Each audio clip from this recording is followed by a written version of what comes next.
wote ni Wakristo, si ni kweli? Kazi nafanya katika sehemu ya DRC. Wangapi wanajua DRC Democratic Republic of Congo, mji unaitwa Lubumbashi. Yaani umepakana na Angola. Niko pale na chapa kazi. Kwa hivyo niko hapa kwa likizo, tumekuja kufanya crusade ya hapa na tunaenda kufanya crusade mahali kunaitwa Kiamiramba pamoja na kiongozi wa division. Alinituma salamu mzee wetu Dr. Ruguri. Wangapi amezipokea jamani Tunaelekea pale kupiga na kupanda kanisa pale. Kwa hivyo mtuombee sana. Amina. Hata kama sijavaa suti na tai, mimi ni mchungaji. Amen. Unajua kuna watu wako na kasumbu, usipovaa suti na tai wewe si pastor. Mimi ni ordained minister. Tena mchungaji wa hii kanisa zaidi ya miaka 20. Amen. Tena kiongozi kwa hili kanisa. Lakini kwa maana kuna joto sana. Nafikiri vizuri nikiwa siteseki kama utumwa. Unaona Murio kivira anang'ang'ana. Tena amevaa ya red. Kusumbua sana lakini haidhuru. Tuko pamoja watu wa Mungu ni vizuri kwa hivyo, kwa maana kuna watu judge book. Wakiona hujavaa suti na tai wanasema jamaa hapana. Hiyo ni akili kidogo. Tunaishi katika dunia ambao Ukristo si utumwa. Msomaji? Mwalimu. Galatia 5:1. Yaani Ukristo si utumwa. Yesu alituweka huru. Usiwahi tumia Ukristo kama chombo cha utumwa. Ukristo unastahili kuwa unakupa furaha. Inasemaje mwanangu? Galatia 5:1. Inasemaje? Katika ungwana huo, katika ungwana wa kuwa Mkristo, Kristo alituandika huru. Yesu alituweka huru. Malizia. Kwa hiyo simameni. Wala msinaswe tena chini ya kongwa la utumwa. Bwana Yesu asifiwe. Amen. Usiwahi chukulia Ukristo kama ni burden. Yaani ni kana kwamba ni utumwa. Hapana. Sisi Yesu alituweka huru na tunastahili tusimame katika uhuru wa Yesu Kristo. Amina. Kwa unafurahia Ukristo. Usiwahi fanya kitu Ukristo kama ni utumwa. Hapana. Yesu alituweka huru na alituweka huru. Na usikubali mtu. Unajua ndugu, wanaekaga mtu katika utumwa. Msomaji? Hapo wa Galatia 2:4. Inasemaje? 2:4 wa Galatia. Bali kwa ajili ya ndugu za uongo, kwa sababu ya ndugu za uongo walioingizwa kwa siri, wanaingia ndani ya siri, ambao waliingia kwa siri ili kupeleleza uhuru wetu tulio nao katika Kristo Yesu. Yaani uhuru tulio nao katika Kristo Yesu. Malizia. Inasema ili watutie utumwani. Atuwafanye nini? Watutie utumwani. Sisi tangu tulipomjua Yesu, miaka yote ambayo umejua Yesu, na umpenda Yesu kama Bwana na Mwokozi wa maisha yangu, na naishi kwa Yesu na furaha. Amina. Amen. Yesu, ishi kwa furaha kwa Yesu. Kwa Yesu kuna stahili kuwa na furaha jamani. Na usiwahi kubali ndugu za uongo kukutie katika utumwa. Hapana. Ili kanisa ni la Mungu, tunaishi hapa katika furaha. Leo somo letu inaitwa ya kipekee na ni katika 40 tu. Ni semina, chukua kalamu na karatasi tuweze kubarikiwa na somo langu la kipekee sana. Siri ama secret to financial prosperity. Andika hivyo, ni maana sana. Hii nataka itagusa kila mtu, tutaiangalia katika Biblia. Secret to financial prosperity. Siri za kuendelea kimaisha na kifedha. Ile ni jambo moja izungumzia katika kanisa hili. Kwa maana mara nyingi watu wengi huzungumzia toa zaka na sadaka, tuchange. Lakini watu wazungumzii hayo ya kuchanga, hayo ya kutoa, hayo ambao tutafanya nini? Utafiti unaonyesha kwamba watu wengi sana ambao wako katika imani na waliweza kuamini na kuokoka wanaendelea kuteseka katika maisha kwa upande wa kifedha, kwa upande wa mapato, kwa upande wa kujikimu. Wanapitia maisha magumu sana. Ndio ulishaokoka, sikatai. You are a spiritual giant. Yaani wewe ni mtu ambaye ni mtu wa kiroho. Unaweza omba mpaka bibu zinaanguka, hatukatai. Unaweza hubiri mpaka watu wanasikiza, hatukatai. Lakini swali ni je, what is salvation? Msomaji, naomba usikize wokovu ni nini. 2 Corinthians chapter number 8:9. Nataka msikize hili fungu vizuri. Kila mtu asikize hili fungu kwa utaratibu na tutabarikiwa. Na mtu mmoja kuja niwekee pulpit yangu hapa. Nilisema nitahubiri hapa katikati. Nisionekane kama mimi ni pastor wa hii kanisa. Acha niwe pastor wa hii kanisa ya wale wako kule. Tuko pamoja na nyinyi hapa, nyinyi kazi yenu ni kusikiza. Niwekee hapa. Hakuna gari itapita hapa. Hata akikuja tutamwambia ingia kwa tent. Niwekee hapa katikati. Leo nitahubiri hapa katikati. Unaona hapo niko. Bas, gari ikikuja namwambia leo ni siku ya Sabato. Amina. Hakuna kupita hapa ili tuhubirie watu. Haya, Wakorintho wa 2:8 mstari wa 9 mwanangu, twende. Inasema, maana mmejua neema ya Bwana wetu Yesu Kristo. Msikize neema ya Bwana Yesu Kristo, neema iliyotuokoa. Ile tunasoma katika Efeso 2 na mstari wake ni ule wa 8, ya kwamba tumeokolewa kwa neema. Maana neema Yesu Kristo, twende. Inasema maana mmejua neema ya Bwana Yesu Kristo. Tumejua neema ya Bwana wetu Yesu Kristo, jinsi alivyokuwa maskini kwa ajili yetu. Yesu alifanyika maskini kwa sababu yetu, ingawa alikuwa tajiri. Ijapokuwa Yesu kule mbinguni alikuwa tajiri, lakini akafanyika maskini kwa ajili yetu, ili kwamba ninyi mpate kuwa matajiri kwa umaskini wake. Ili sisi tuwe nini? Matajiri. Hebu niulize hii tena. Yesu alifanyika maskini ili wewe uwe nini? Waamini? Hebu niulize hii tena. Wewe kwamba hivi uko na roho. Yesu alifanyika maskini ili wewe uwe nini? Tajiri. Unaamini hivyo? Kabisa. Unaamini hivyo? Lakini hebu tusome fungu tena. Turudie tena 2 Corinthians chapter number 8 verse 9. Nataka tusome kwa Biblia. Na usome kwa maana ni seminar. Seminar huwa ni ya kututoa kitu kiko katika akili. Rudia tena. Inasema, maana mmejua neema ya Bwana wetu Yesu Kristo. Kwa maana sisi tunajua neema ya Bwana wetu Yesu Kristo, jinsi alivyokuwa maskini kwa ajili yenu. Jinsi alivyokuwa maskini kwa ajili yetu, ingawa alikuwa tajiri. Ijapokuwa alikuwa tajiri, ili kwamba ninyi mpate kuwa matajiri kwa umaskini wake. Ili sisi tuwe matajiri kwa umaskini wake. Nauliza swali moja ya ujinga. Wangapi wanaamini ni matajiri kwa ajili ya Yesu? Mkono juu.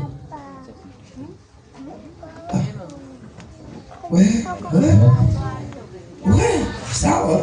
Wewe ni wako kwa mkono nusu tu, kwa maana unajua mkono unataka kuinuka, roho inakwambia hapana, sijalipa rent. Mkono unataka kuinuka na kuambia watoto watafungua shule na sina kitu.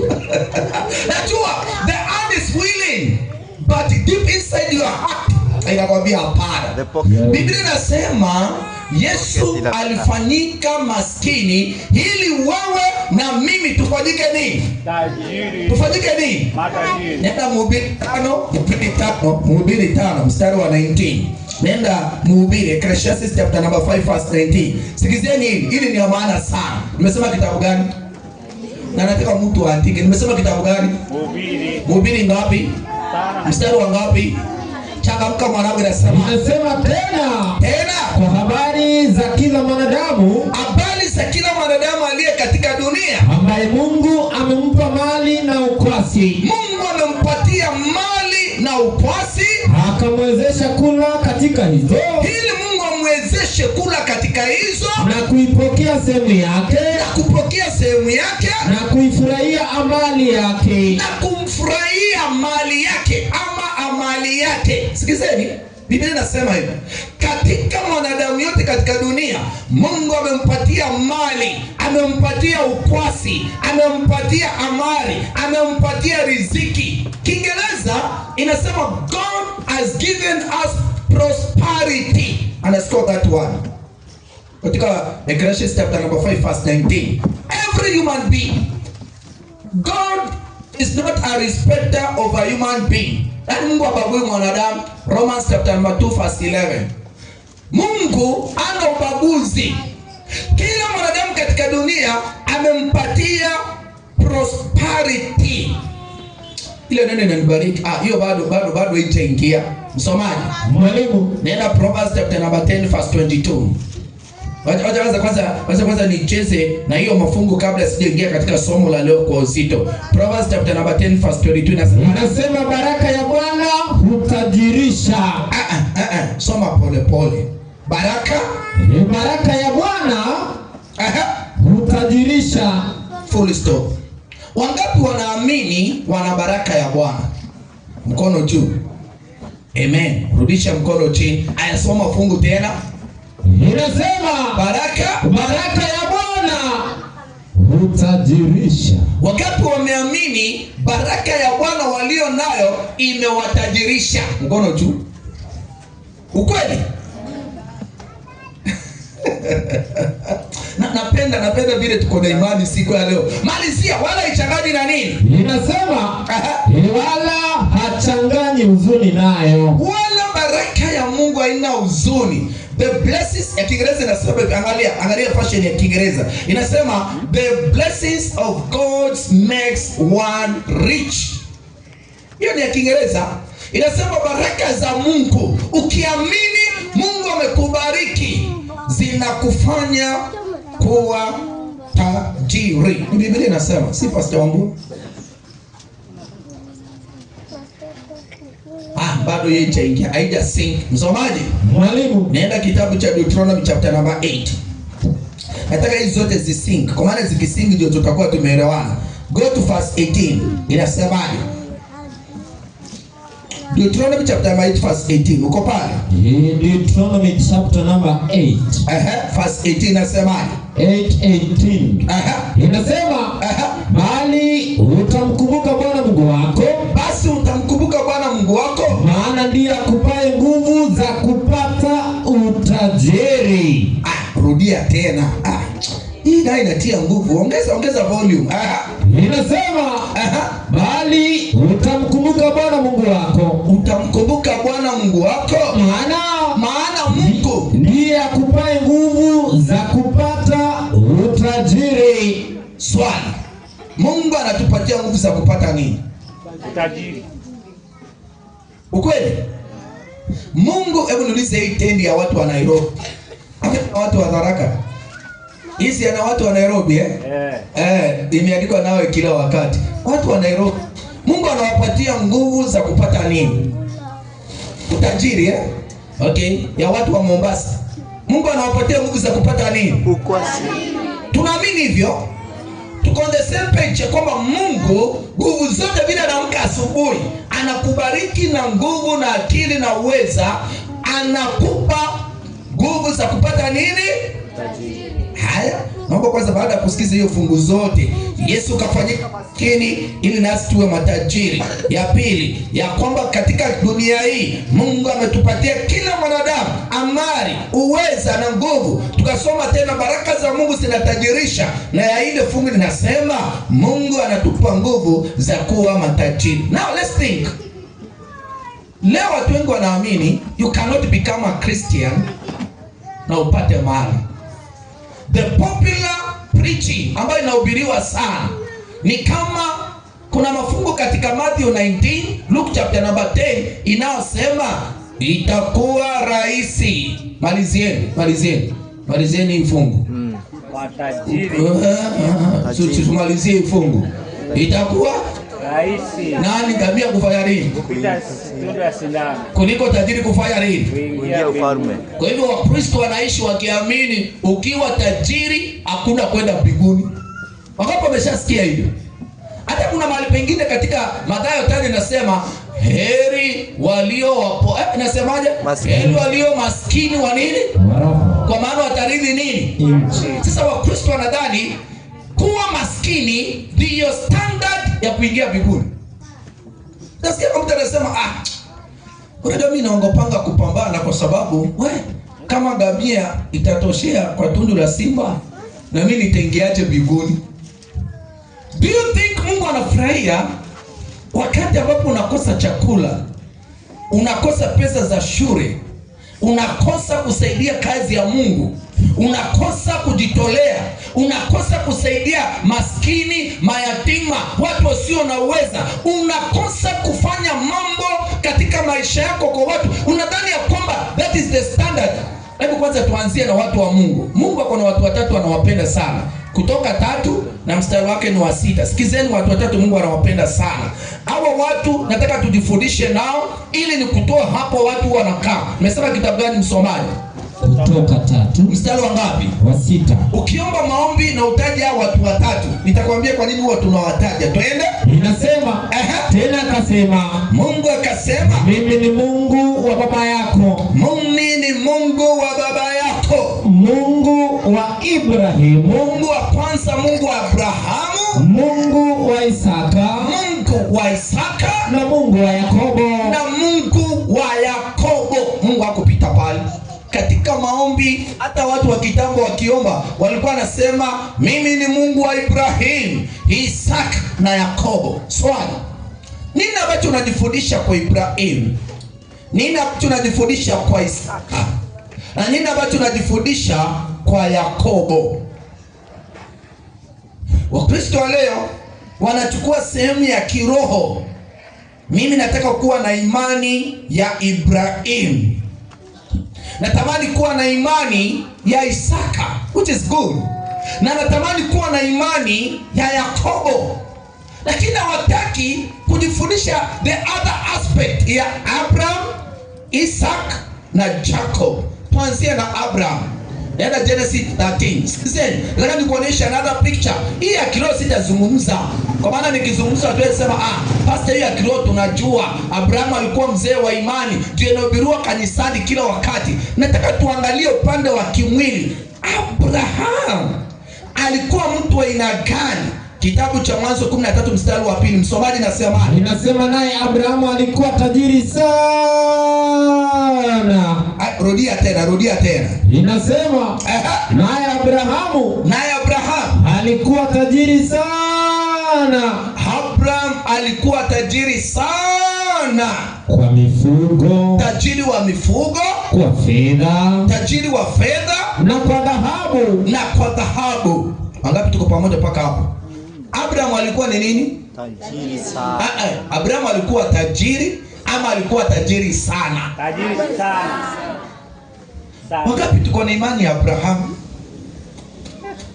Tabwa mali. Kile atunda tajiri sana. Tajiri sana. Tunaangalia Mungu, si tumesoma ombi inasema Mungu wa nani? Abrahamu. Mungu wa nani? Isaka. Mungu wa nani? Yakobo. Abraham alikuwa ni Tajiri sana. Tajiri sana. swali, ataingia mbinguni? Hapana, si Yesu alisema itakuwa ngumu kwa, simalizie kufunguleni, mlikuwa mnaiba. Tumalizie fungu hiyo, simnisaidie fungu. Inasema itakuwa nini? Rahisi. Kwa nini? Ngamia kuingia. Kuliko nani?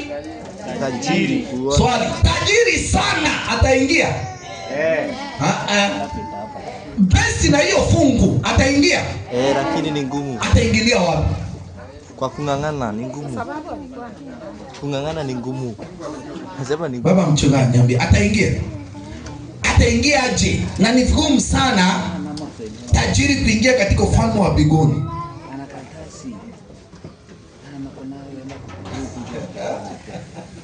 Tunaletewa mafundisho imetufanya kuwa maskini wa akili. Mtu wa pili ni nani? Tukitoka Abrahamu, Isaac. ati nani? Isaac. Naenda Genesis chapter number 26. Na chochote nasema hapa uandike. Genesis 26 tusome 12 to 14. Chochote huwa nasema napendanga kuconfirm. Nataka uone vile kwa nini hao watu wakiomba walikuwa nasema katika Mungu wa Abraham, Isaac na Yakobo. Kwa nini waliomba hivyo? Na leo huwezi omba hivyo. Mimi nikiamka wewe tunaombanga, Baba tukumbuke Mungu wa Abraham, Isaka na Yakobo. Biblia inasema hivyo. Hata watu wa kitabu walikuwa wanaomba hivyo. Biblia inasemaje msomaji, twende? Inasema 26:12 kitabu ni cha Mwanzo. Mpaka 14, twende. Isaka akapanda mbegu katika nchi ile. Isaka akapanda mbegu, akakuwa mkulima, Akapata mwaka ule vipimo 100 kwa kimoja. akapata pale kipimo 100 kwa kimoja. Endelea. Bwana akambariki, Mungu akabariki Isaka, na mtu huyu akawa mkuu, akazidi kustawi. huyu mtu akawa mkuu, akawa tajiri mkubwa sana, akazidi kustawi. Nani? Hata akawa mkuu sana. Akawa tajiri amina. Amen. Huyo ni nani? Isaac. Atuo ni nani? Isaac. Ataingia mbinguni? Matajiri wataingia. Matajiri wataingilia wapi? Lakini umedumu kiishi. Wewe umedumu kiamko kitafuta mali, hautaingia mbinguni. Biblia inasema Isaka naye akalima, akafanya kazi, akawa tajiri sana, akawa mtu mkubwa sana. Isaka. Tumebakisha nani? Yakobo. Tumebakisha nani? Yakobo. Nenda Mwanzo 30. Chochote nasema hapa, angalia Genesis 30 verse 43. Mimi sipendagi kuhubiri, napendanga seminar. Ukikaa na pastor wangu napendanga kufundisha watu seminar. Kukutoa hicho kitu kiko katika akili yako. Ati unaenda pale unalima dengu gunia moja, unashinda ukitembea hapa Tharaka unasema na huu mwaka nimevuna dengu gunia moja. Na unatosheka. Unajua mimi ni mkulima hodari. Umevuna nini? Huu mwaka nimepiga gunia 5. Pesa ngapi? Gunia moja ni 6,600. 5 30,000. Mwaka mzima 30,000. Na uko na audacity ya kusema umefanya kitu.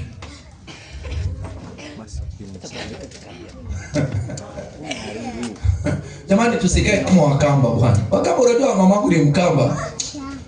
Ama Wajaluo. Unajua babangu ni Mjaluo. Wakamba utosheka na vitu kidogo sana. Ndio maana unakuta Wainti waajiri Wakamba. Bora tu wapatiwe cheo, aitwe Kase, Kalamu Tongoi. Anatosheka. Ukimpa 200 ako sawa. Ako sawa sana. Na anatosheka tu, ako sawa. Sasa yako na bibi, ako na watoto, yani anapata shilingi 200 300, anatosheka. Na tasikia mwe ni mosea mabinda mbe. Na mabinda mbe. Mwe ni musioba. Wapi? Soma ya Yakobo. Biblia inasemaje msomaji tuende? Inasema kitabu ni cha Mwanzo 30 yake ni 43. Inasemaje? Kwa hiyo mtu huyo Yakobo akazidi mno, akawa na wanyama wengi, na vijakazi, na watumwa, na ngamia, na punda. Ajua ni nani? Yakobo. Yaani watafiti leo, nenda kwa Google, nenda kaandike, inasemekana utajiri wa Yakobo ungekuwa compounded kwa siku ya leo, ungekuwa sawa hivi na Donald Trump. Pesa za Donald Trump leo na za Yakobo wakati ule zingeletwa kwa valuation ya leo, wangekuwa ligi moja. Na huyo Yakobo ni Msabato. Hamjasema amina. Wameshtuka. Ni mshiriki. Alikuwa tajiri sana. Babu yake Isaka tajiri sana. Na unajua watu hawakurithi. Yakobo kuna kitu alirithi. Alitoroka kwa nyumbani akikosana na brother yake Esau. Akatoroka bila kitu, akaenda kwa Laban bila kitu. Kwa miaka 20, that man was a rich man. Alikuwa tajiri sana kuliko hata baba yake, kuliko hata babu yake. Swali mpaka leo mnijibu. Abraham ataingia mbinguni? Isaka ataingia mbinguni? Yakobo ataingia mbinguni? Wao ataingia mbinguni? Ndio. Taingia mimi. Okay. Washiriki, unaona kwa hii tena, unaona tukiingia mbinguni? Hii sehemu nikiisha utasikia wengine wakisema pastor hatuingii. Unajua unasema hivyo kwa maana ndio nimeanza. Mko hakika mtaingia? Na hizi tu shilingi 200 300 unatafuta unarudi kulala.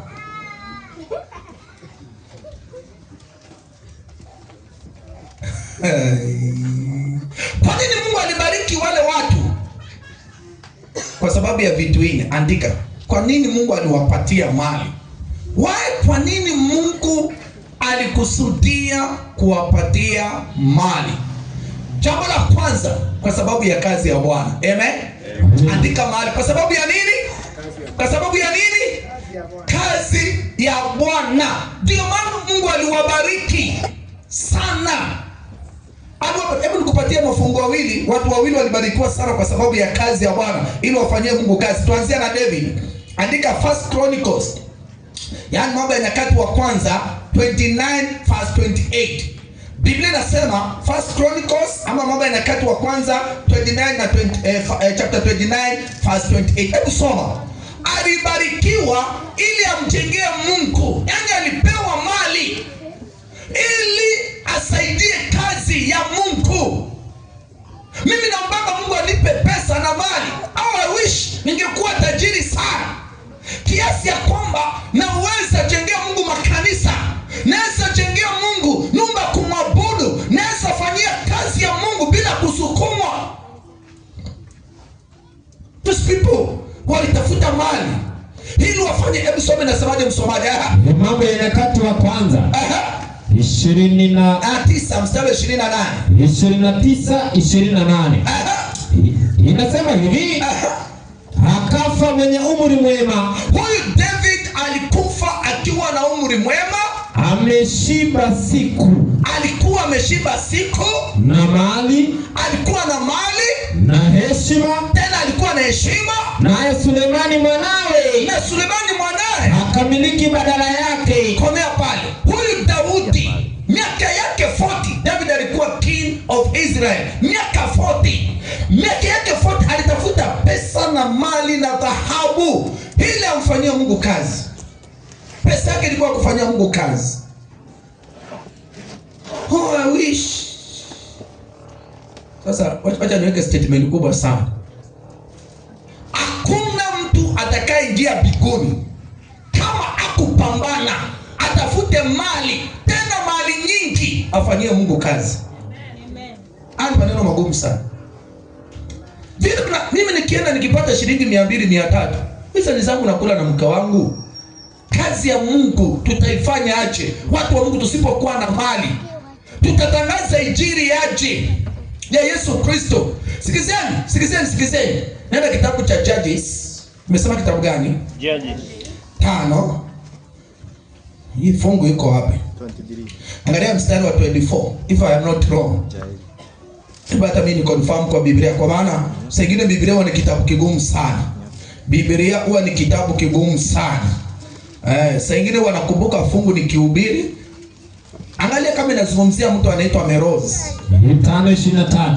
23. Ndio. Inasema 5:23. Na nini Merozi? Soma kwa taratibu.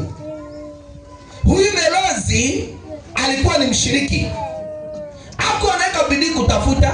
Alikuwa anapata pesa kidogo zake za kukula na mke wake na watoto wake kanisani. Nimesikia elder pale, nikiwa pale elder akisema watoto shilingi 10. Si ni kweli? Sijui ya kwamba elder zimetolewa ngapi? 220. Na tuko wangapi? Hawa watoto wako wangapi? 200. Ni kama ngapi? Ni karibu 200, si ni kweli? Kwa hivyo tukitoa kama ngapi? 2000, si ni kweli? Tumetolea Mungu ngapi? 220. Wewe fikiria. Sikiza Meroz kwa sababu ya kutopambana na kutafuta za kumpatia. Na tulikuwa tumeitishwa 10 bob. Nasema tulikuwa tumeitishwa 10 bob, shilingi 10. 10. Anaambia tutaingia mbinguni.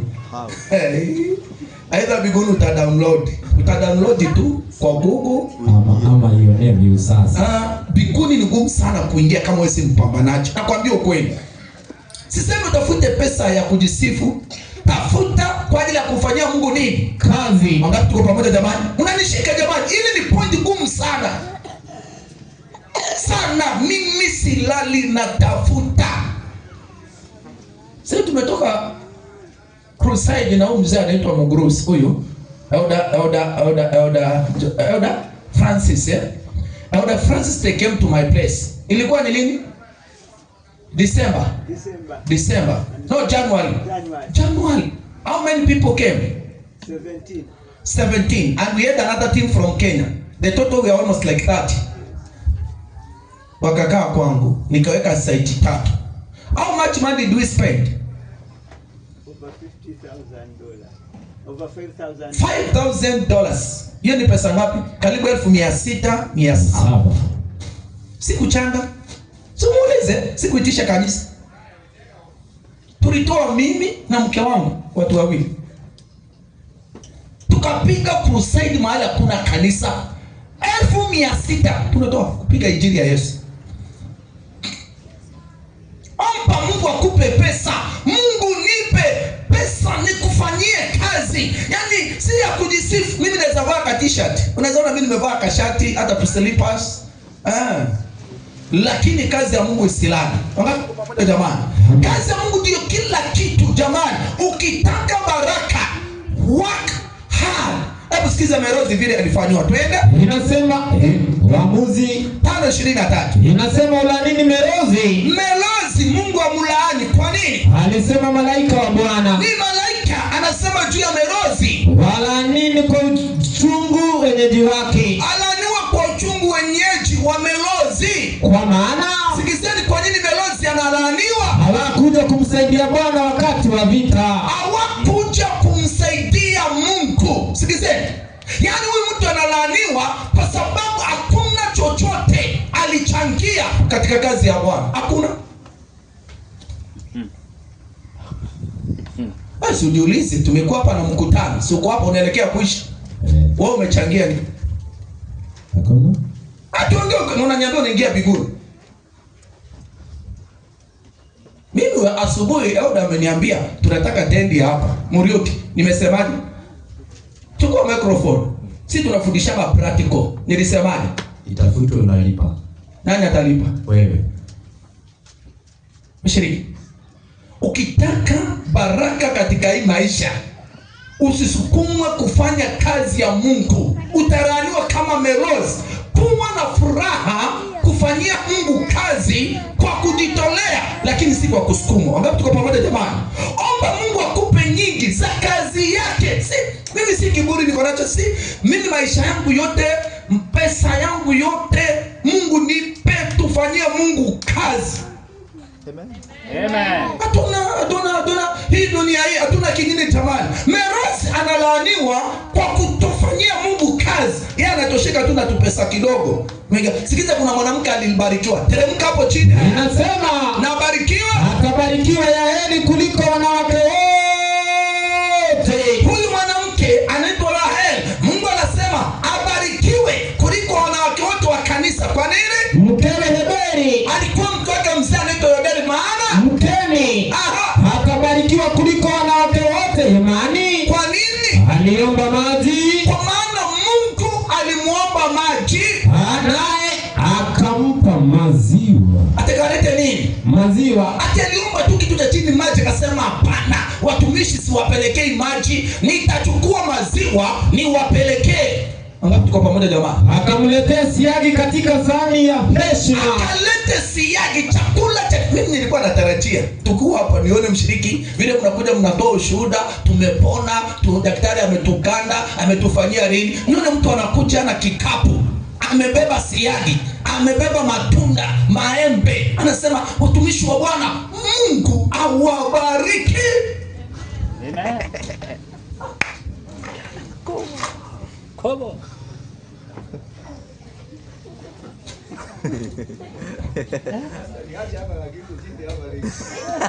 Mimi nachukia umaskini. Wangapi wanachukia umaskini? Wacha kwanza ni divert. Kwa nini nachukia umaskini? Wacha nikupatie point 6. Why do I hate poverty? Number 1, sikizeni. Maskini ukufa mapema. Nenda Ayubu 24:14. Hapo tucheze. Watu wanataka kibibilia.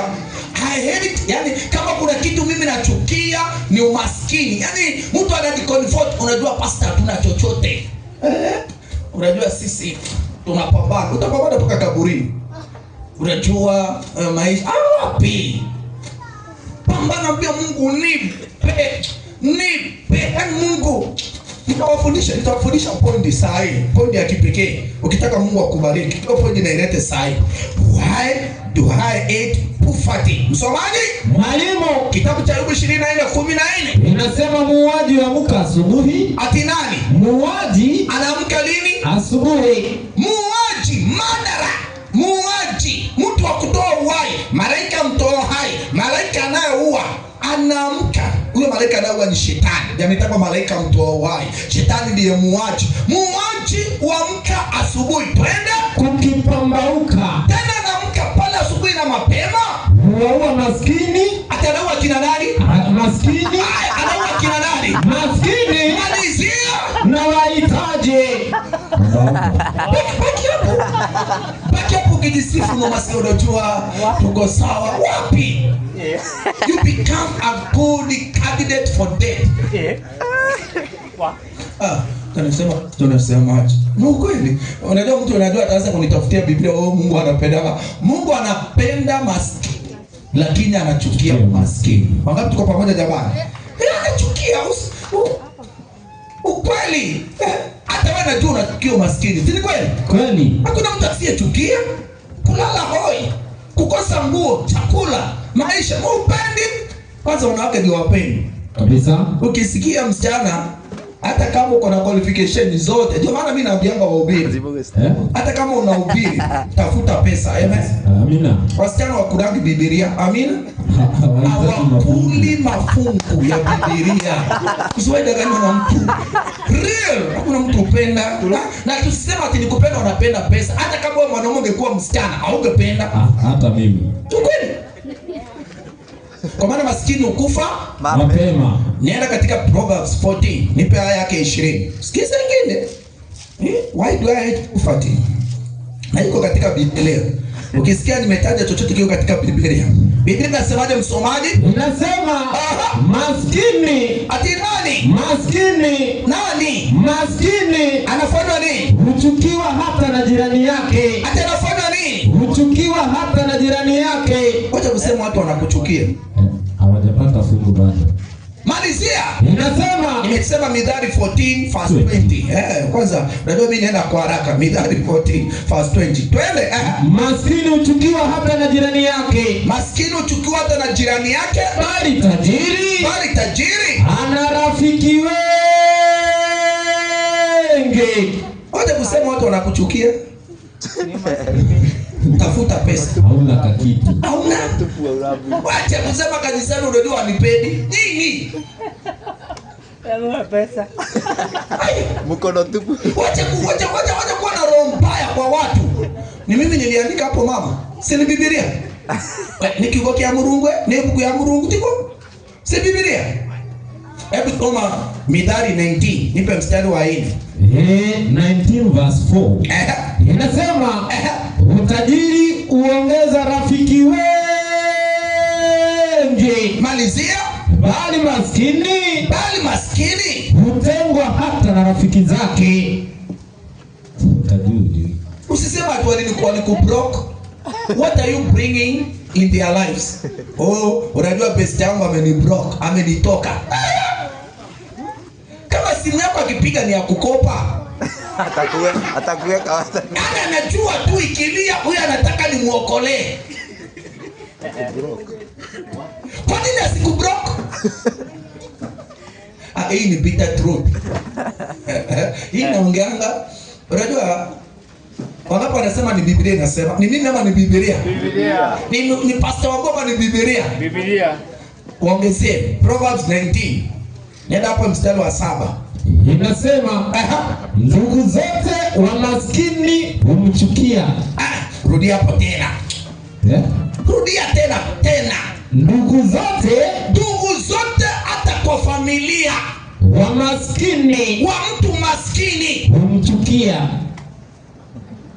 Hai. Wanauliza Proverbs ngapi?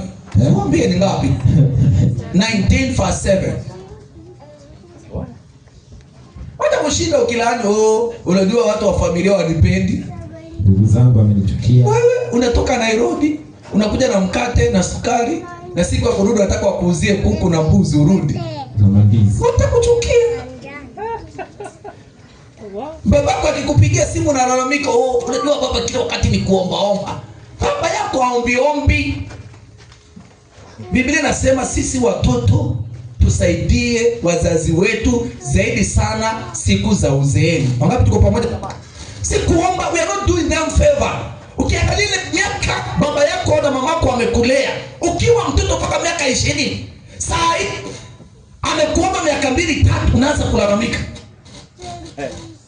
Na babangu na mama kila wakati ni simu. Ache, sema una kitu. Shida si baba na mama wanaomba. Kuna kijana mmoja alinipigia akaniambia, "Pastor, naomba uniombee." Shida nini? Girlfriend wangu kila wakati ananiomba airtime, ananiomba nini? Naomba kijana wacha kuteta. Tafuta. Kama unataka kuomba airtime nenda utafute mtu kwa Kiameramba ambaye hana simu. Yaani nenda utafute mtu wa mashambani. Kienyeji. Typical. Hana simu. Romance. Ndio. Kwa nini unalalamika unaomba? Ni kwa maana hauna. Unaanza kuongea vibaya, unatoa kasichana kananiomba. Kanataka kaombe nani? Na wewe ndio boyfriend wake. Wewe unataka itishe nani? Na wewe umemwambia nitakuoa.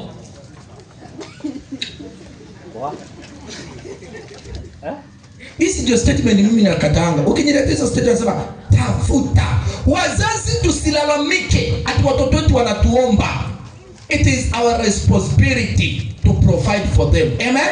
Amen. Hebu sikiza Biblia hii. Timotheo wa kwanza 5:8. Sikize hii. Na hii ni ya Wakristo.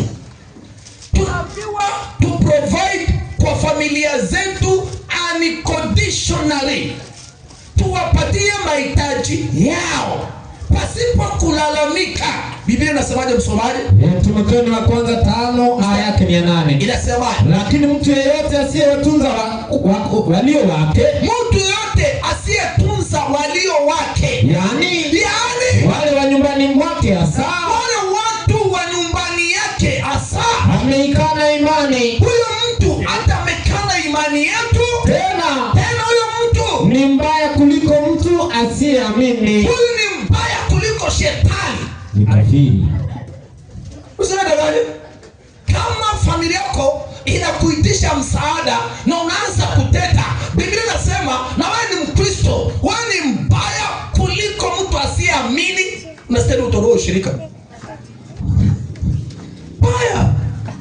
Tafuta, mimi naambia watu kweli. Before you think to get married. Bila mimi ni mwalimu wa familia. Ndio maana kipindi changu kinakuwa cha familia. Kabla ya kufikiria kuoa kabisa, kabla fikiria mambo mawili. Msomaji, mwalimu, Proverbs 24:27. Sikizeni. Kwanza hapa ni wapeleke upande wa familia kidogo. Sasa kushinda ukilalamika hapa. Umesema kitabu gani? Mithali 24:27. Tengeneza kazi ya nyumba yako huko nje. Soma kwa taratibu. Tengeneza kazi yako huko nje. Tengeneza kazi. Si ya kuhubiri baraka hii. Inakatika katika. Nipo wengine kona hii ina matatizo. Ni Murioki aliniletea. Namuelewa tu. Atatoka kwa hiyo fikra. Kwa maana umaskini na utajiri ziko kwa akili. Amen. Usione kama ziko pengine. Mimi najua nikikuja hapa tena kwenu next year kuna watu watakuwa na testimony. Amina. Mimi nina imani hapa. Weka microphone nzuri. Iko sawa? Kijana wangu keti chini kwa maana rudia tena. Kitabu cha Proverbs 24:27. Unasema tengeneza kazi yako huko nje. Nenda upige kazi. Biblia inasema tengeneza kazi yako kule nje. Hapo kwa kazi ni kitu cha dhamana sana. Biblia imetaja sababu 7 zinafanyanga mtu kuwa maskini. Unataka kuzijua? Unataka kujua? Kabla ya kuambia niwaambieni maskini nani? Nani anaweza nipatia definition ya mtu maskini?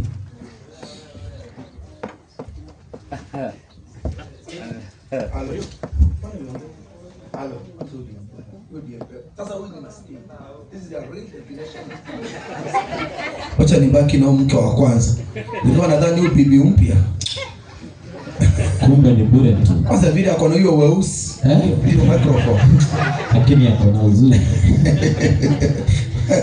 Wacha nibaki na haka brown kangu. Hata kama kana nika short wire. Now what is the definition ya umaskini? Ni mtu anayependa usingizi sana. Maskini ni nani? Sikupenda usingizi. Baba, ukisikia maskini nani? Leo ni seminar. Wangapi tuko pamoja jamani? Tuko tuko hapa tusaidiane. Kwa maana mimi nataka kuwasaidia. Maskini nani?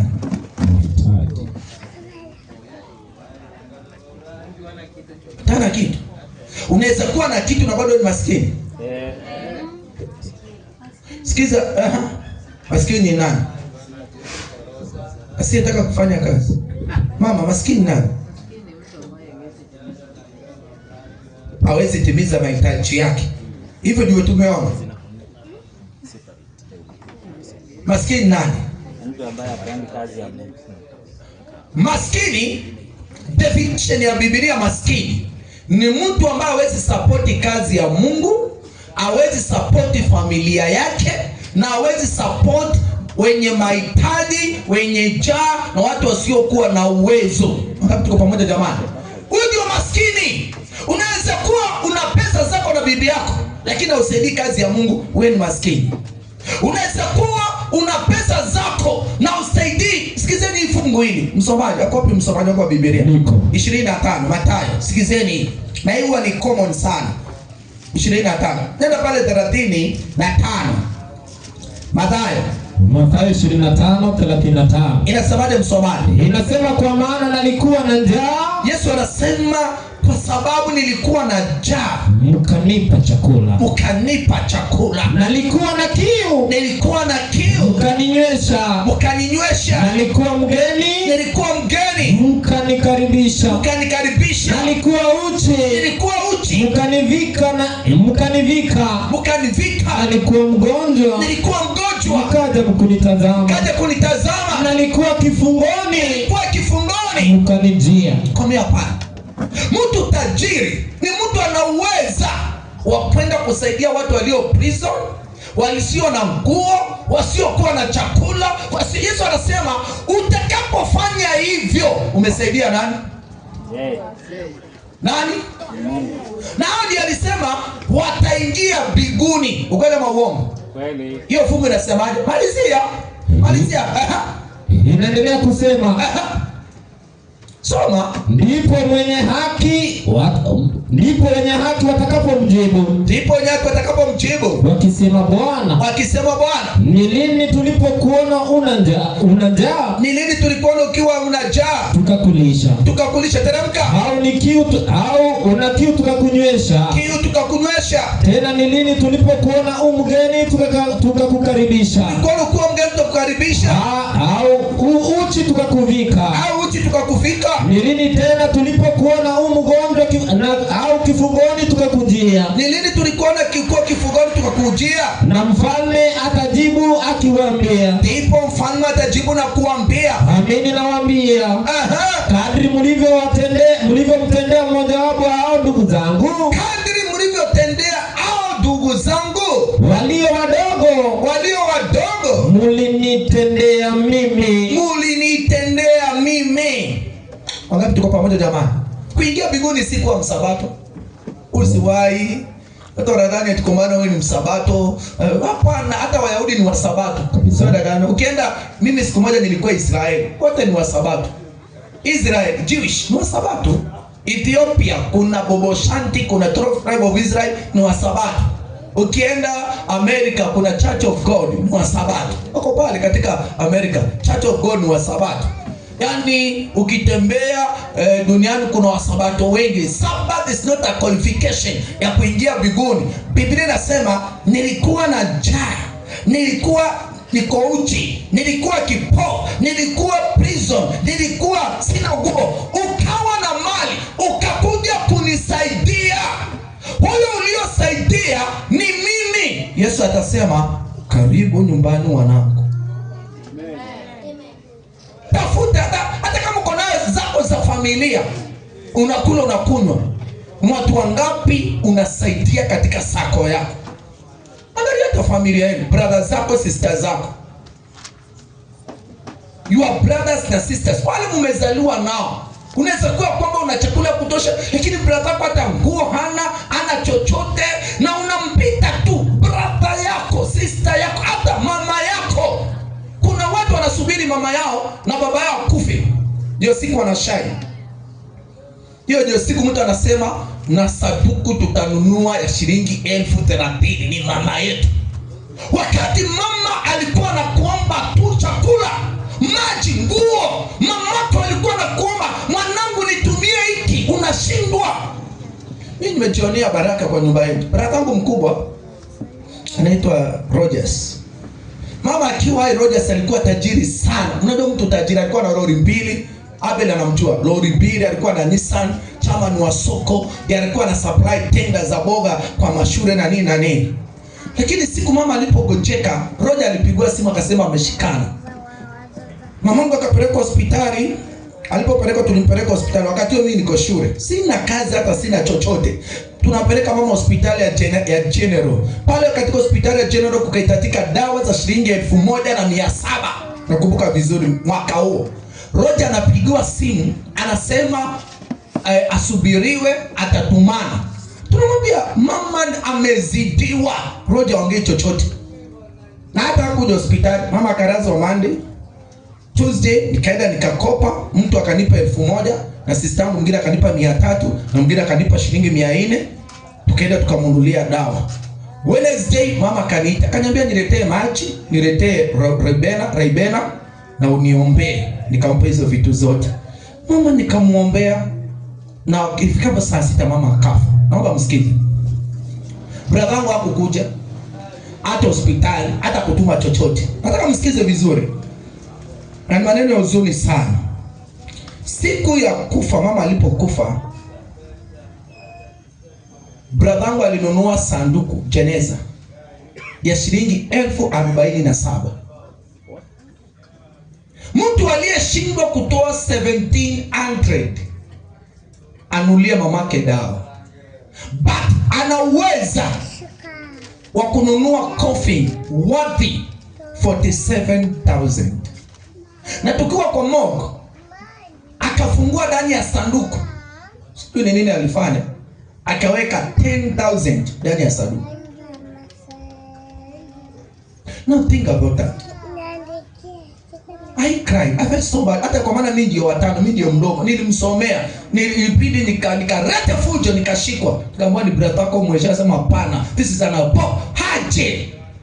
Utatoa wapi nguvu za kununua sanduku ya 47,000 kuzika mama yako? Wakati alikuwa hai, haujamnunulia hata nguo wala nini. Unajiita Mkristo. Bas, mama akazikwa. Tukabaki. Brother wangu akabaki na maisha. Kumbe maisha ikaingilia, akakopa madeni, akadaiwa zaidi ya shilingi milioni 20. Watu wakakuja auctionia, waka-auction gari zake na lori zake, kila kitu. Bado deni kabaki kuwa juu. Brother wangu akashikwa, akawekwa prison. Mimi ndio mtoa 6 months. Sivyo. Akiwa amedaiwa na mzee anaitwa Kimodho 4 million.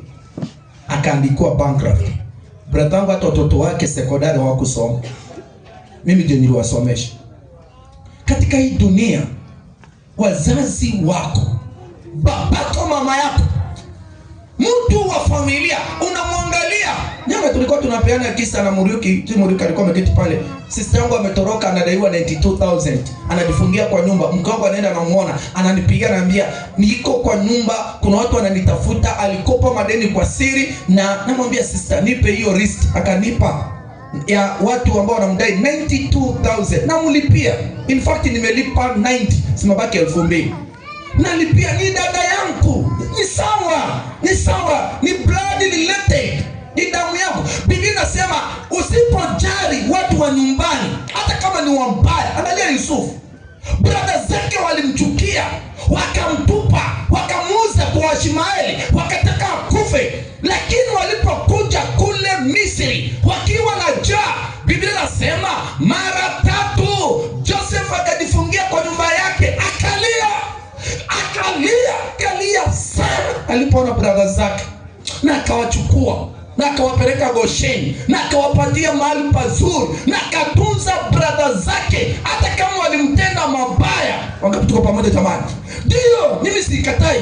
Naweza kuwa brother wako ni mbaya, sikatai. Hata mimi niko na mmoja mbaya, amlevu mbaya, nimemnunulia pikipiki mara 2, anauza, lakini sikufi moyo. Kwa nini nafanya hivyo? Wale wamefuatilia Biblia, Yesu anasema ulipomfanyia si yeye, ulifanyia nani? Ulifanyia nani? Yesu. tafuta huo msaada na uanzie nyumbani. Kuna watu wana roho mbaya. Usikuwe msaada kwa watu nyumbani. Angalia watu kama Mungu anatafuta, Mungu nipe, nisaidie, niinue nyumba yetu. Hili linaniguza sana. Yesu alisema mtu asipofanya hivyo amekana imani. Mambo 7 inafanyanga mtu kuwa maskini. Andika. Ya kwanza pastor alikuwa amesema uvivu. Proverbs chapter number 10. Tusome kwa haraka. Proverbs chapter number 10 verse 4. Soma kwa haraka msomaji. Hii tunakwamba kwa Proverbs. Inasemaje Proverbs number 10, chapter number 10 verse 4. Mithali 10 mstari na kutajia mambo 7 atendaye mambo kwa mkono mlegevu, mtu wote anayetenda mambo kwa mkono ulioregea huwa maskini. Ati huwa nini? Maskini. Huwa nini? Maskini. Ati kuosha vyombo unaosha masaa mawili. Ushaona kwa ningeenda kupika, anapika masaa 3. Tabaki maskini. Bwana wako kuna siku ataendelea. Ati nguo umeweka nyimbo, unavua nguo umeketi chini. Unavua masaa 6. Mama leo umeshinda wapi? Ilikuwa siku ya kufua. Kwanza sana unaenda salon 8 hours doing nothing. Mtu akicheza na kichwa yako. Unasema pastor tuombee tuinuke. Utaombea wapi? Biblia inasema atenda. Msomaji, ongeza fungu Mithali 19 verse 15. Inasema 19:15. Mithali, uvivu humtia mtu katika usingizi mzito. Na nafsi yake mwivu itaona njaa. Kegota, iko inasema kegota gotere kindo kionaga. Etre goroa kegota, kedayo. Kimeru mnamuitaje? Hivyo. Kedao. Kedao. Kikuyu inaitwa kedayo, kedao. Kikamba ndio inatumianga lugha mzuri, mondo motulu. Yaani na hapa ukitaka kujua mtu mwerevu, unakutaka mtu mzima anaamka saa 2, saa 3. Unalala kama maiti, ukuje upambane katika dunia watu walio hai. Really? How can you come to compete in the world of living while you sleep like a cop?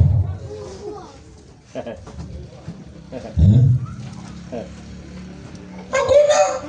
Huwezi chachi Mungu sema, unajua pana, unaamka saa ngapi? Unapambana saa ngapi? Mimi niulize schedule yangu. Mimi kulala nalala saa 7 kila wakati. Na saa 10 nimeamka. Na laptop yangu nafanya kazi. Nafanyanga kazi ya kompyuta, kazi kubwa sana. Side ya so yangu achana na hii kazi yangu ya uchumi, natengenezanga programs, natengeneza website. Na kwa website na program kwa mwezi unaweza pata $3,000. $3,000 ni shilingi 1,400. Sasa zile umelala wewe. Na ukiniona niko na pesa unasema huyu mtu ako na majini. Na kushauri unachukua yako. Hata wewe ndio. Nende kupambana. Sisi kama unalala na shilingi 200, yani utapata wapi nguvu za kulala? Balance yako ikiwa 100. Wapi? Uko na fuliza. Wewe utalala aje? Guy. Now I'm speaking to the young people. No miracle. Hii dunia haina miujiza. Work hard. Simu yako, hii simu yangu hii. Hii simu yangu hii. Hii iko hapa. Ni ya biashara. Ni ya kazi. Utainipata nikifanya kitu kingine. Kazi, kutengeneza posters, PowerPoints, kutengeneza watu program, kutengeneza watu advertisement. Sijanunua ya kurebesha watu, hapana. Ni ya kazi. Unaweza kuwa nimebeba hivi. Ni chombo cha kazi. Yako ni ya nini? Hi, babe, tititi. Utakam, tititi. Tukutane ghetto, ti. Kucha, Taka. Yaani, what are you doing? Unalala saa 7. Ukifanya nini? TikTok. What have you gained? Alafu unasema ati Mungu akuchapa. Mungu gani anaweza kukubariki katika hiyo hali? Alafu kesho unasema pastor niombee nipate bwana. Yupi? Mwanaume gani atachukua liability? With the due respect, there is no man who is ready to take a liability. Do you know what is liability? Mwanaume yote anataka mwanamke wanaweza kuja kupambana pamoja. Bwana Yesu asifiwe. Amina. Ndio. Ya kwamba natoa na wewe unatoa, tunapambana. Sio sasa unajua mimi nitajipondoa tu nitaolewa nikuje nipate kama mtu kakunisaidie. Wanaume wa siku ya leo hatuna hivyo. Hatutaki. Hata kabisa. Na wewe anasema hivyo ni single nowadays. Asante sana kijana wangu kwa kuongea kwa sauti ya vijana. Hatutaki. Kabisa, kwa sababu tunataka mtu ambaye nikilete unga na analeta mchuzi. Kasukuma hivi kidogo. Ndio. Hebu soma Ezekiel 24 mstari wa 10. Analete mtu anaweka mchuzi hii ya wanawake. Tena mchuzi mzito. Soma Ezekiel 24:10. Inasema tia kuni nyingi. Inataka mtu anaweza kuja kutia kuni nyingi. Uchochee moto. Tena anachochea moto. Itokose nyama sana. Atokose nyama sana. Fanyiza mchuzi mzito. Mtu anaweza tengeneza mchuzi mzito. Tutaki tunaleta liability. Ati siku ya kwanza unaweka mtu katika nyumba, anaanza kukuambia babe tutakula nini? Hoja kuwa na akili. Hata yeye si alete ni nini tutakula hiyo siku. Mimi niko na wasichana watatu, wawili wakubwa na mmoja mdogo. Namwambianga hivi, namwambia wasichana wangu, si ati siku unapokuolewa ati mwanaume tie kila kitu, hapana. Na kufundisha kufanya kazi. Tafuta ili siku utakapochukuliwa na ule kijana wa mtu akilete simba na unaekelea mchuzi. Wangapi tuko pamoja jamani? Amina. Akijenga ploti na unajenga gorofa. Amen. Ukijenga nyumba unaweka viti. Ndio. Sasa unasema unajua baba, unajua bwanangu nilimuomba pesa ya shopping yako nipatia. Kwani wewe kusoma? Unaenda shule pamoja, sekondari pamoja, university pamoja. Kwani mtoto wangu alienda sekondari, primary, university pamoja? Kwa nini yeye akafaulu wewe ukashindwa kufaulu? Because you are lazy. Unashinda kwa TikTok, Facebook, Snapchat. Stupid, idiot. Vitu hazina faida. Number 2, inafanyaga mtu kuwa maskini. Lack of discipline. Proverbs 13:18. Kukosa nidhamu ya pesa. Money discipline. Hii ni maana sana mtu weke maana. Soma msomaji. Inasema umaskini na fedheha zitampata yeye akatae kurudiwa. Mtu wote anayekataa kushauriwa, lack of discipline, self respect, umaskini na shame zitamfuata. Unakataa kuambiwa manage pesa yako, manage kile uko nacho, umaskini utakufuata. Number 3, love of pressure. Proverbs 21:17. Kupenda starehe. Kupenda mtu wote wa sherehe. Hakuna siku atabaki kuwa maskini. Nitakwambia sherehe ni aina gani. Ndio hiyo kitabu cha Proverbs 21:17. Inasema mtu apendaye anasa, mtu wote anayependa anasa atakuwa maskini. Atakuwa nini? Maskini. Mtu wote akisikia birthday bash anaenda. Anasikia tini ile baby shower anaenda. Anasikia leo kuna kacharo anaenda. Kumalizia Anaenda. Akisikia leo kuna kwaya wapi anaenda. Kuna mkutano umeitana kule wa ENF huko Meru, tunataka kwende next week tutakuwa Kariakoo, next week tutakuwa Eldoret, next week utakuwa wapi? What are you doing? Utajijenga lini? Pesa zako kidogo unapata kidogo tu, hauna.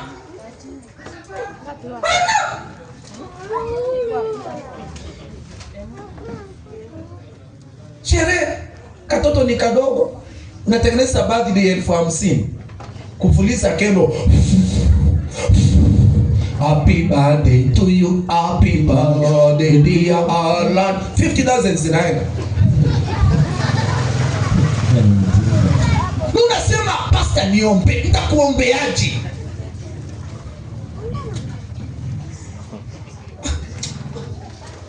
unapenda starehe bwana.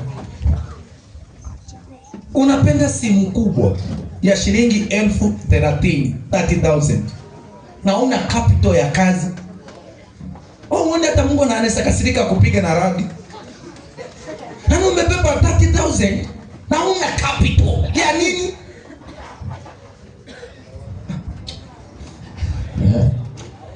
Watu wanaopenda starehe kuna siku watatoboa kitu. Sisi wote tunakula. Wewe angalia mahali sisi tunaishi hapa ndani.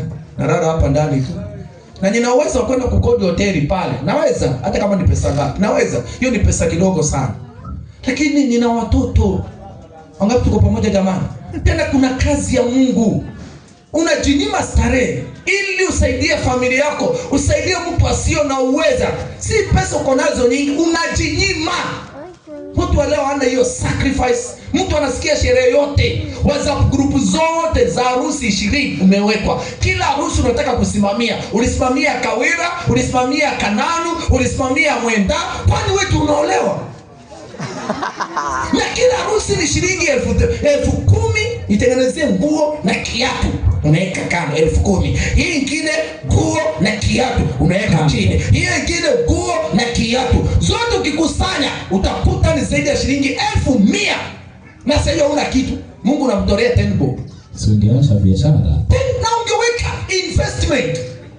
Saa hii ungekuwa na kitu unasema this thing nilifanya hivi na hivi. Mtoto wa sherehe ni mtu bora sana. Hakuna tuna watu wa sherehe acheni Wajaluo. Amen. Sherehe Wajaluo ndio utapata kule Nairobi, amekodi nyumba kubwa, ameweka screen kubwa ya 74 inch na over. Na amechukua loan na nyumbani hana nyumba. Kisha hana nyumba, ni Kiingereza kingi na suti na tai omera. You don't know that Ethiopian. It is a modern English. Kuongea Kiingereza nyingi. And yes, nothing. Babangu alikuwa Mjaluo. Tena alikuwa SPD kwa polisi. Sisi tumeishi town. Kuletwa na gari ile ya polisi na mawe. Na asubuhi anaamka anajiangalia kwa kioo, anasema Omera,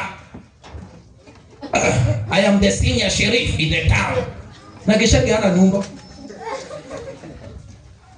Nakwambia ukweli. Spirit ya Ujaluo ya kupiga sherehe lakini hauna chochote. Ishindwe. Wanaopenda starehe watabaki kuwa maskini. Number 4. Ulevi. Drunkenness, watoto kunywa pombe na wenye tamaa na wanaopenda kula sana.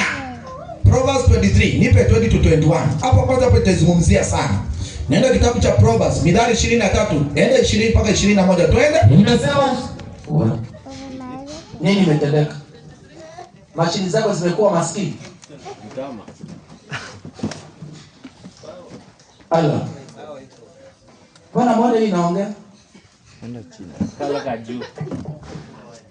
Hapo kaju kanaongea. Bwana Yesu asifiwe. Amen. Haya mambo yote nazungumza iko sawa? Okay. Halo. Haya mambo yote nazungumza ili tubarikiwa. Amina. Hatuko hapa nikikodee mtu ama niko hapa nataka nikutoe, nikujumpstart. Amen. I want to change your mind. Una kitu najua daktari mzuri ni ule kwanza anakufanyia surgery. Tuko pamoja? Utulia. Ndio maana nimesimama hapa kwa jua. Sitaki kukaa hapa. Hii story ni moto. Siwezi ongelea kwa kivuli. Inahitaji hapa kwa moto. Twende Mithali 23 mstari. Inasema usiwe miongoni mwao wanywa mvinyo. Usiwe miongoni mwa mtu anayekunywa pombe. Miongoni mwao walao nyama kwa pupa. Mtu kila wakati chakula yake haikosi nyama. Yaani anakula nyama kwa pupa. Malizia. Kwa maana mlevi na mlafi na mtu mlafi huingia umaskini. Atuingia wapi? Unajua mtu mlafi ni nani? Mtu anatoka kwa nyumba anapata mahindi. Ananua mahindi, samosa, ananua ile uji ya kibaraka, weke, anapata mayai boilo, chemshia, marau pasua, weke, samosa, chips. Yaani kwa siku moja tumbo lake inakula 500. Fanya mahesabu. 500 kwa tumbo lako kwa siku 30. That is 15,000. Mwaka ni 180,000. Miaka 10 ni 1.8. Yaani umekula box mzima. Yani wapi labda ya kukamunyore, weka munyore. Chochote ukipata.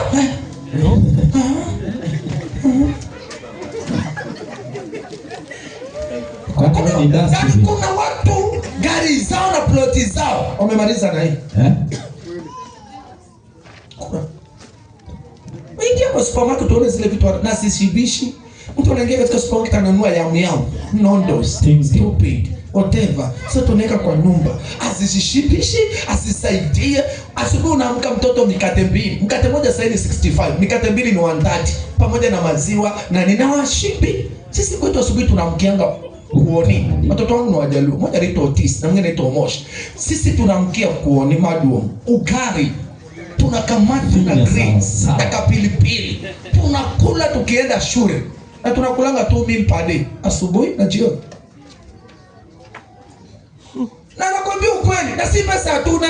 Nakwambia watu wa Mungu, hii tumbo hii itakufanya maskini mkubwa sana katika hii dunia.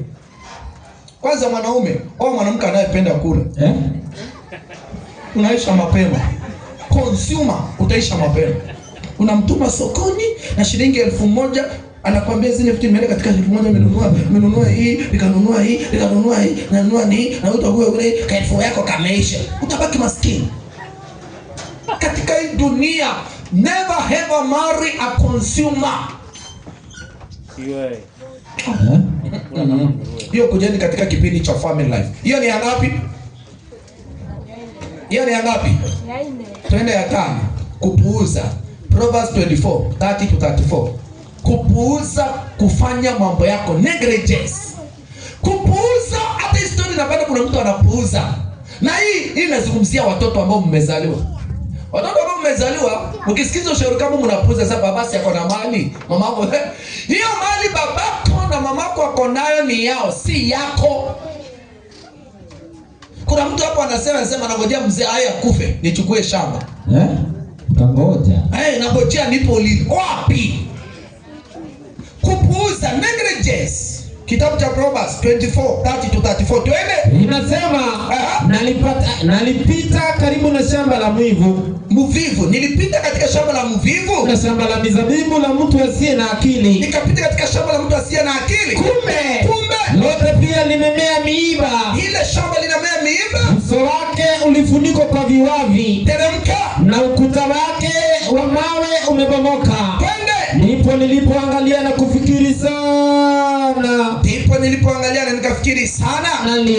Nikaliona. Nikapata mafundisho. Bado kulala kidogo. Ati bado nini? Kulala kidogo. Bado kulala kidogo. Kusinzia kidogo. Bado kukunja mikono upate usingizi. Hivyo. Umaskini wako huja kama mnyang'anyi. Ati nini? Umaskini wako huja kama mnyang'anyi. Kulala kidogo, umeweka tugua pale. Unasema nataka kuvua, acha nilalale kidogo. Acha nisinzie kidogo, nitapika, unasinzia kidogo. Ama kazi iko pale, unakuja mkono unapuza. Folding of hands, a little sleep, a little slumber, a little folding of hands. Umaskini wako unakuja kama railway. Jamani, fundisho kali. Nakwambia uko mtu usema akanikombe yani kwanza kwa usingizi ka asubuhi kwa maskini. Umeamuka unasikia wacha nilale kidogo, unaanza kuota ndoto za ajabu. Unaota kuwa na magari, uko unasalimia Rais Ruto, uko unasalimia Obama. Wapi? Yaani ni ndoto za kukuelekeza endelea kulala tu. Unasema acha nipumzike kidogo, madhe. Nitalala kidogo ama wacha kwanza nichati nitaosha hizi vyombo. Inafika jioni. Wacha nipumzike kidogo, nitapika. Unapikia watoto chakula saa 4. Wacha nivane yani ndio ingredients. Mwandishi mmoja anaandika anasema vitanda vyetu ndizo bolea za kuotesha umaskini. Kitanda. Negligence. Procrastinate. Kazi ungefanya leo, unasema nitafanya kesho. Hiyo ni ngapi? 5. Akutajia 7 tuombe. Hii semina inaendesha next Sabbath. Tunaenda ya 6. Kutaka kuwa maskini, tafuta pesa za haraka. riches. Tumia shortcut. Shortcut inafanya mtu kuwa maskini. Nenda Proverbs.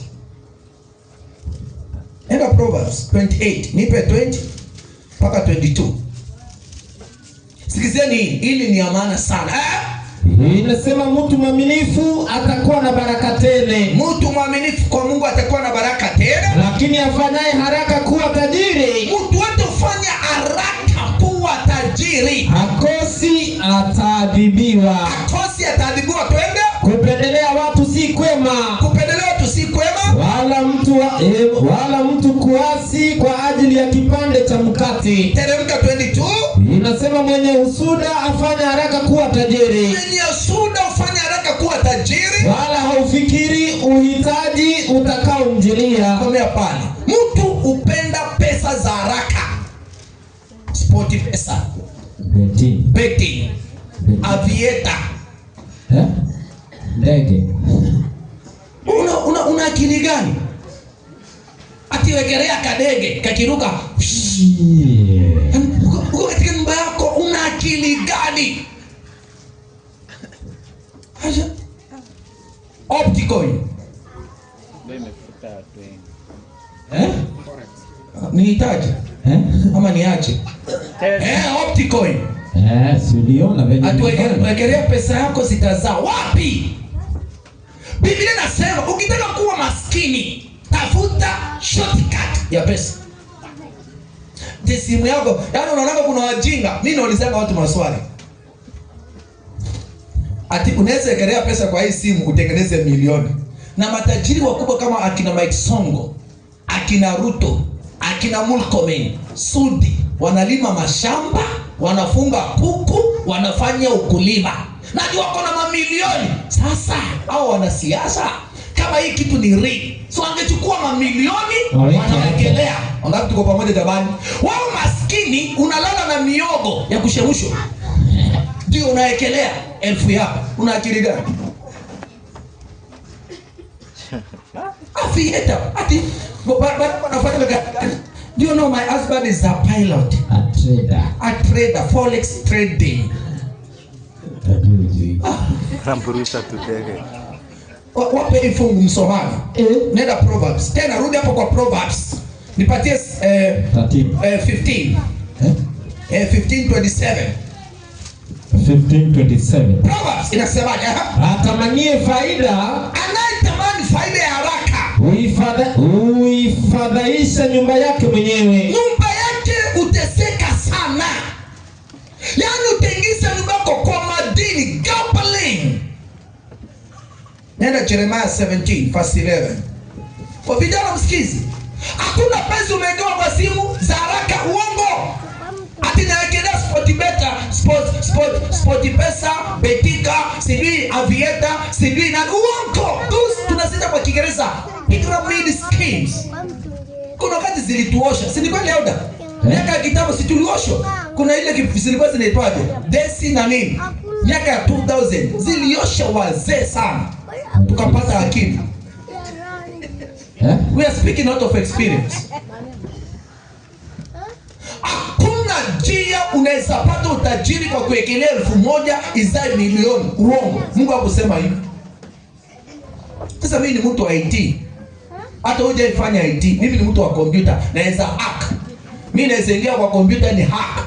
Na siwezi ekelea. Na wewe tu unajua tu kufinya simu na una akili ya kuendesha ndege inaitwa Viet. Unapokuwa maskini, unaipia hata wazazi. Leo vijana wangu wakipatiwa help ile university. Mzazi hata nikwambia leo mzazi, mtoto wako akiwa university college, akikupigia simu akwambia tumetishwa pesa ya portal, to open the portal. Wanatumia majina makali sana. Do you know baba, tumeambiwa kuna kitu kinaitwa versatile experimental. Hiyo ni nini? Na what is versatile experimental? Unasikia hata mzazi hivi kitamka, mtoto wangu kaniambia kuna kitu kinaitwa papa sali experimental. Inataka 20,000. Ni ya Latini. Uongo, Mikola. Kizazi cha nyoka kiliwekelea kwa vieta. Kiliwekelea kwa sport pesa. Mwizi anaibia mzazi. Mzazi unadanganywa, uongo. Ukiitishwa pesa yoyote na mtoto aliye college, usimpatie, nenda kwa mwalimu. Wangapi tuko pamoja jamani? Hiki kizazi ni cha wizi, kizazi kibaya sana.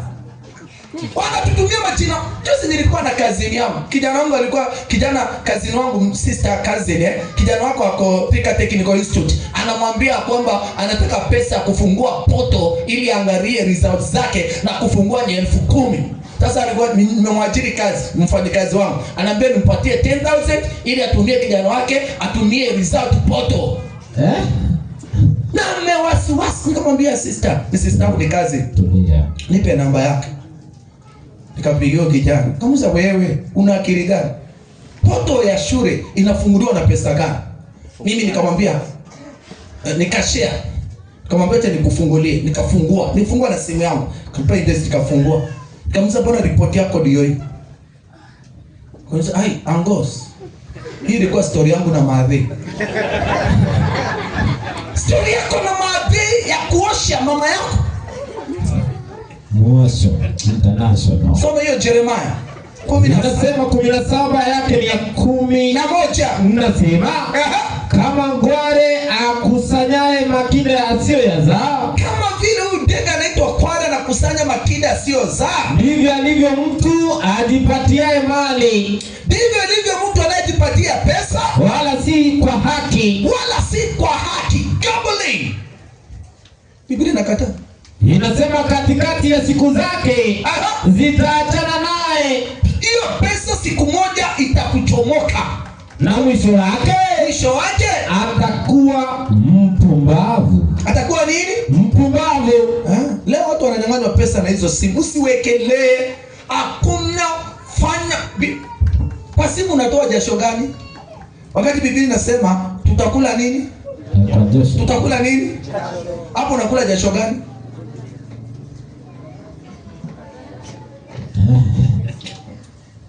Hiyo ni ngapi? Hiyo nimekutaja ni ngapi? 600. Ya 7 na ya mwisho kinafanya mtu kuwa maskini, kukopa, borrowing. Ukitaka kuwa maskini, kuwa mtu wa kukopa. Kopa. Soma Mithali 22, nipa aya 7. Hii ndio namaliza nani? Leo mimi nakutajia vitu ambazo utaipata semina nyingine. Ndio maana sikuita sermon. Kwa nini ngeita sermon ungekuwa unafikiria kama sermon. Hii ni semina tuna interact ili nikusaidie. Soma. Inasema tajiri humtawala maskini. Tajiri anamtawala maskini. Naye akopaye, mtu wote anayekopa ni mtumwa wake akopeshaye. Anabaki kuwa slave.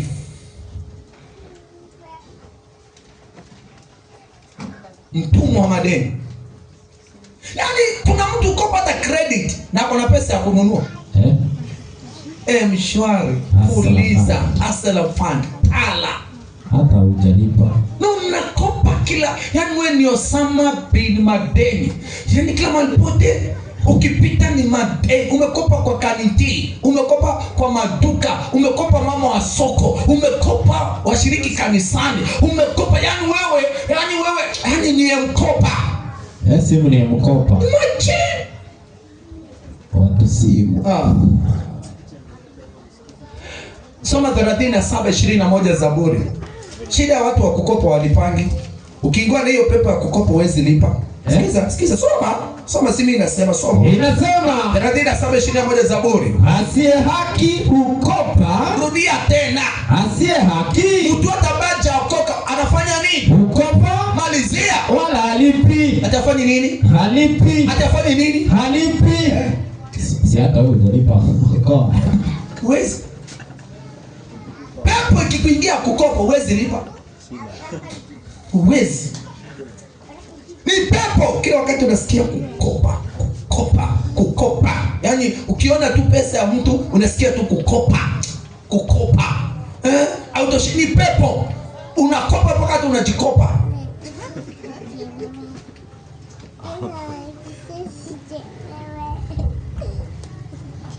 Next Saturday nitakufundisha hakuna mtu ataingia mbinguni akiwa na deni. Wacha nikuweke hiyo. Tutasoma kwa Biblia. Hakuna mtu ataingia mbinguni akiwa na deni. Lipa hasa nafanya. Weka tukisema nilikopa. Na kukopa kunafanya mtu kuwa maskini.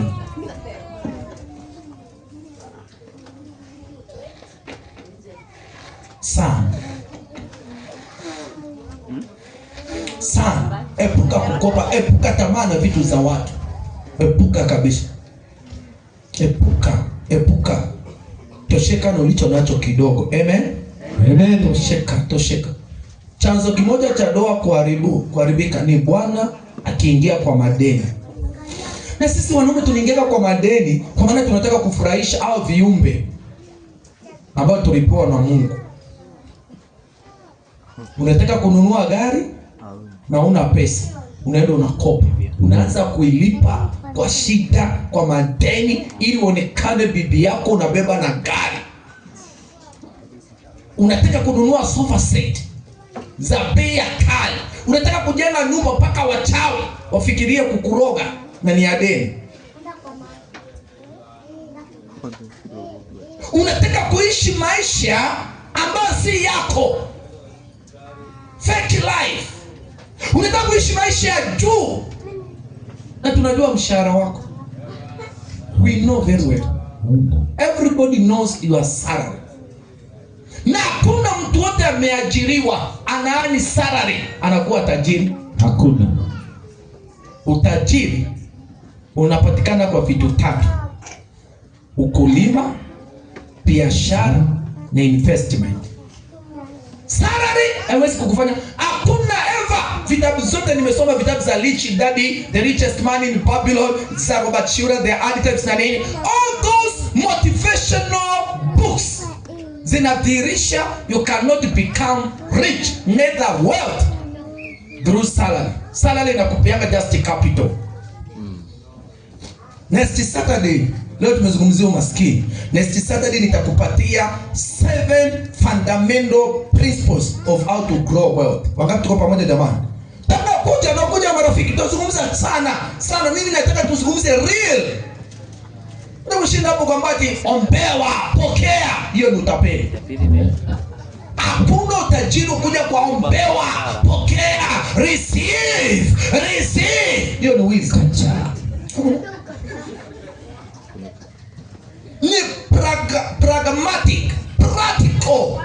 Fanya hiki, fanya kile na utafika hapa. Amen. Amina. Na especially wale ambao tuko less than 40 years. Wale mko chini ya 40 years mna baraka. You can make it. Wale ambao tuko 40 plus ni Mungu aingilie.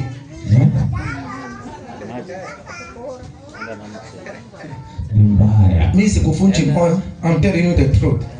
Wale mmefikisha 40 plus hapo Mungu ataingilia. Lakini wale mko chini ya 40 msikose. Kwa maana bado mko na luxurious of time. Amen. Amina. Mambo 7 inafanya tuwe maskini. Ya kwanza ni gani? Msaidie ya kwanza. Ya kwanza laziness. Ya pili lack of Discipline. ya 3 lack of pressure. Ya 4 drunkenness na gluttony. Ya 6 ya 5 negligence. Si ni kweli? Tumeenda hivyo. Ni gani tumeacha? Ni ngapi? Tumetaja 7. Namtaki kunitajia. Ya 6 kutumia njia ya mkato. Ndio, kutumia njia ya mkato. Na ya 7 Debt. borrowing. Debts. Tusimame tuombe. Sasa hivi ninaishi hapa. Party 2 ni next 7. Na ndio umechoka unataka kwenda kura. Unajua? Usipofikiria vile nafikiria, utamalizia maisha mabaya sana katika na kanisani utakuwa unaona